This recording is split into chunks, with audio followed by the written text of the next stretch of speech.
പിതാവിൻ്റെയും പുത്രൻ്റെയും പരിശുദ്ധാത്മാവിൻ്റെയും നാമത്തിൽ ആമേൻ. വചനവായന 341 ദിവസം.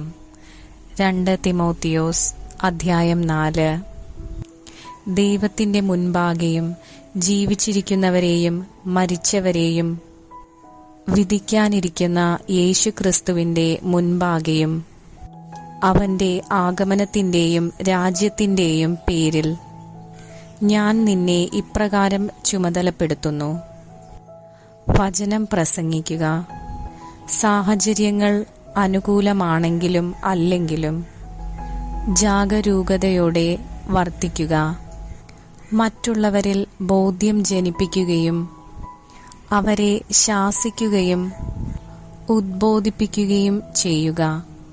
ക്ഷമ കൈവിടാതിരിക്കുകയും പ്രബോധനത്തിൽ ശ്രദ്ധിക്കുകയും ചെയ്യുക.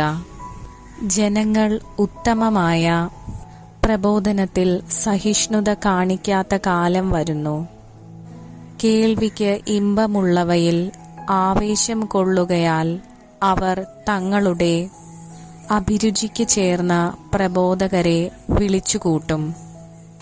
അവർ സത്യത്തിനു നേരെ ചെവിയടച്ച് കെട്ടുകഥകളിലേക്ക് ശ്രദ്ധിച്ചിരിക്കും.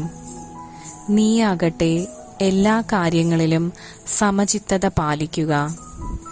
കഷ്ടതകൾ സഹിക്കുകയും സുവിശേഷകന്റെ ജോലി ചെയ്യുകയും നിന്റെ ശുശ്രൂഷ നിർവഹിക്കുകയും ചെയ്യുക. നീതിയുടെ കിരീടം. ഞാൻ ബലിയായി അർപ്പിക്കപ്പെടേണ്ട സമയം ആസന്നമായിരിക്കുന്നു. എൻ്റെ വേർപാടിൻ്റെ സമയം ആഗതമായി. ഞാൻ നന്നായി പൊരുതി എൻ്റെ ഓട്ടം പൂർത്തിയാക്കി വിശ്വാസം കാത്തു. എനിക്കായി നീതിയുടെ കിരീടം ഒരുക്കിയിരിക്കുന്നു. നീതിപൂർവം വിധിക്കുന്ന കർത്താവ് ആ ദിവസം അത് എനിക്ക് സമ്മാനിക്കും. എനിക്ക് മാത്രമല്ല, അവൻ്റെ ആഗമനത്തെ സ്നേഹപൂർവം ഉറ്റുനോക്കിക്കൊണ്ടിരിക്കുന്ന എല്ലാവർക്കും. നിർദ്ദേശങ്ങൾ. എൻ്റെ അടുത്ത് വേഗം എത്തിച്ചേരാൻ ഉത്സാഹിക്കുക. എന്തെന്നാൽ ഈ ലോകത്തോടുള്ള ആസക്തി മൂലം ദേമാസ് എന്നെ വിട്ട് തെസലോനിക്കായിലേക്ക് പോയിരിക്കുന്നു. ക്രെസ്കേസ് ഗലാത്തിയായിലേക്കും തീത്തോസ് ദൽമാത്തിയായിലേക്കും പോയി കഴിഞ്ഞു. ലൂക്ക മാത്രമേ എന്നോട് കൂടെയുള്ളൂ. മർക്കോസിനെ കൂടെ നീ കൂട്ടിക്കൊണ്ടുവരണം. ശുശ്രൂഷയിൽ അവൻ എനിക്ക് വളരെ പ്രയോജനപ്പെടും. തിക്കിക്കോസിനെ ഞാൻ എഫേസോസിലേക്ക് അയച്ചിരിക്കുകയാണ്. നീ വരുമ്പോൾ ഞാൻ ത്രോവാസിൽ കാർപ്പോസിന്റെ പക്കൽ ഏൽപ്പിച്ചിട്ടു പോന്ന എൻ്റെ പുറം കുപ്പായവും പുസ്തകങ്ങളും പ്രത്യേകിച്ച് തുകൽ ചുരുളുകളും കൊണ്ടുപോരണം. ചെമ്പുപണിക്കാരനായ അലക്സാണ്ടർ എനിക്ക് വലിയ ദ്രോഹം ചെയ്തു. കർത്താവ് അവന്റെ പ്രവർത്തികൾക്ക് പ്രതിഫലം നൽകും. നീയും അവനെക്കുറിച്ച് കരുതലോടെ ഇരിക്കണം. കാരണം അവൻ നമ്മുടെ വാക്കുകളെ ശക്തിപൂർവം എതിർത്തവനാണ്.